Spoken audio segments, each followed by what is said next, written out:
میں نے بھی اسکول کالج کا دور، میں جب کالج پڑھتا تھا تو میں یہاں آیا تھا، آپ کو پہلے بتایا تھا 69 to 71 میں ایک دفعہ یہاں آیا تھا، شاید کوئی ہمارے دوست یہاں داخل ہو گئے تھے۔ میں تو پڑھنے کا شوق نہیں تھا اور نہ ہی پاس ہونے کا بھی شوق تھا کہ اللہ تعالیٰ نے ہمیں تو ہمارے باپ کو زمینیں دی، نام ہی پڑھیا تھا کہ یہ تکبر تھا۔ ہاسٹل میں اب وہ ہمارے ایک آ گئے وہ وارڈن، انہوں نے اور ڈنڈے مارے، پڑھو پڑھو پڑھو۔ اب ہم نے جناب چکر چلانے شروع کیے، کبھی بیمار ہو کے پڑ گئے اور کبھی حاضری لگوا کے نکل گئے۔ تو ایک دفعہ میں اور میرا روم میٹ دونوں، ہم دونوں نا فرضی بیمار ہو گئے۔ وہ بڑا تھا بھولا بھالا، میں تھوڑا چست چالاک تھا۔ میں نے کہا طالب صاحب آئیں گے چیک کرنے ضرور، تو میں کچن سے تھوڑی راکھ لایا، اس پر پانی ڈالا، اس پر تھوک ڈال کے الٹی کی ایک شکل بنائی کہ بھائی جب طالب صاحب آئیں گے تو دیکھیں گے الٹی ہے تو یہ تو بیمار ہے۔ وہ جو تھا بیچارہ محمد خان کھچی تھا میلسی کا، وہ بہت سیدھا سادہ تھا، تو وہ ویسے ہی پڑ گیا تھا بھی 6 فٹا۔ اب ہم آپس میں گپے مار رہے ہیں تو میری چھٹی حس بولی کہ طالب صاحب کے آنے کا ٹائم ہے، تو میں تو چپ کر کے نا کروٹ بدلی، رضائی سردیاں تھیں، رضائی اوپر لے کے پڑ۔ تو جب محمد خان نے دیکھا میں نے رضائی لے لی، اس نے بھی لے لی۔ اب تھوڑی دیر تو وہ بیچارہ چپ رہا، اب وہ صحت مند کوئی بیماری نہیں، رضائی اوپر لینا، تو وہ شروع ہو گیا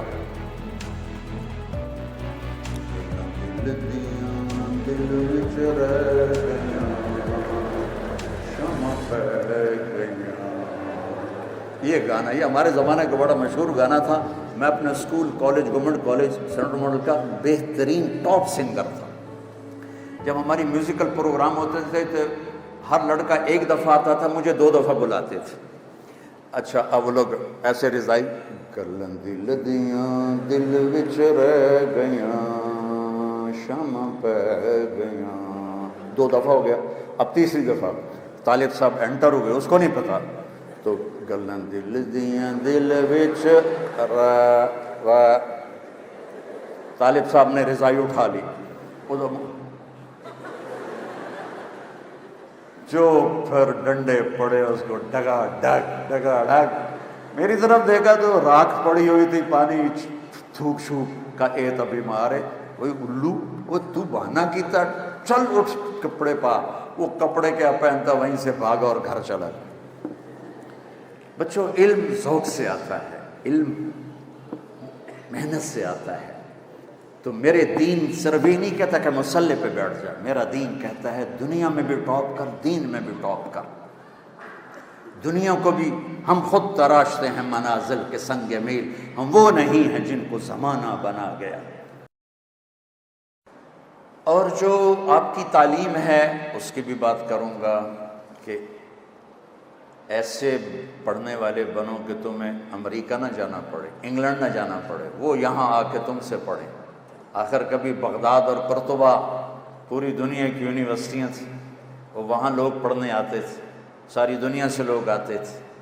آج جو امریکہ سے پڑھ کے آئے وہ بڑا بن جاتا ہے، جو یہاں کا پڑھا چاہے قابل بھی ہو تو وہ نکما ہو جاتا ہے۔ اور وہ قوم بڑی فقیر ہے جو علم میں فقیر ہو اور اخلاق میں فقیر ہو، اور ہماری مصیبت یہ ہے کہ ہم دونوں چیزوں میں فقیر ہیں، اخلاق کے بھی فقیر ہیں اور علم کے بھی فقیر ہیں۔ پہلی وحی اترے اقرا بسم ربک الذی خلق خلق الانسان من علق، پڑھو، ہمارا پہلا حکم تھا پڑھو، علم حاصل کرو۔ لیکن میں ہاتھ جوڑ کے کہتا ہوں ہمارے تعلیمی ادارے رٹا رہے ہیں، پڑھا نہیں رہے، عقل نہیں بڑھ رہی، سمجھ نہیں بڑھ رہی۔ اے لیول آ گیا بس ٹھیک ہے، او لیول آ گیا بس ٹھیک ہے، فرسٹ ڈویژن کے بعد ٹھیک ہے۔ علم آیا کہ نہیں آیا؟ ڈگری لب جاوے، پھر نوکری لب جاوے، پھر بیوی لب جاوے، بہت ساڑا کام بن گیا۔ علم کو یہاں تک پہنچاؤ کہ لوگ آپ سے پوچھنے آئیں، لوگ آپ کے پاس پڑھنے آئیں۔ یہ آئے گا استاد کے ادب سے اور محنت۔ کوریا والوں نے کوئی انگریزی سیکھی؟ جاپان والوں نے انگریزی سیکھی، چائنا والوں نے انگریزی سیکھی، رشیا والوں نے انگریزی سیکھی۔ چھوٹے چھوٹے ملک جنہوں نے علم پر علم، اللہ کی روشنی ہے، جو لینا چاہے گا اللہ دے گا، کافر ہو یا مسلم ہو۔ ہمارا ایک زوال نہیں ہے، ہمارا زوال ہے کہ ہم علم سے بھی بے نیاز ہو گئے، صرف پاس ہونا مقصد بنا لیا، ڈگری لینا مقصد بنا لیا، ڈگریاں لیے پھرتے ہیں، چٹکھاتے پھرتے، کوئی پوچھنے والا بھی کوئی۔ اچھا انسان بنو گے تو ڈگری نہیں بھی ملے گی تو اللہ عزت دے گا، رزق بھی دے گا، بلندیاں بھی دے گا، کامیابیاں بھی دے گا۔ ماؤں کی دعا لے لو، باپ کی دعا لے لو۔ ہمارا ایک دوست ہے، وہ کہتا ہے جب میں پھنس جاتا ہوں تو میرے ماں باپ رات کو لیٹے ہوتے ہیں، میں دونوں کے پاؤں ایسے پہلے دباتا ہوں، پھر دونوں کے پاؤں پکڑ کے چومتا ہوں، پھر دعا کرتا ہوں، میرا کام ہو جاتا ہے۔ تمہارے باپ ترس جاتے ہیں کہ ہمارا بچہ ہمارے پاس بیٹھے، تمہاری مائیں ترس جاتی ہیں کیا کہ حال ہی پوچھ لو اماں جی کیا حال ہے۔ میرے نبی کا فرمان ہے، جس نے صبح صبح ماں باپ کو صرف ایسے جا کے دیکھا، ان کے کمرے میں گیا اور دیکھا اور چلا گیا، نہ سلام کیا نہ حال پوچھا، جنت میں 2 دروازے اس کے لیے کھل جاتے ہیں۔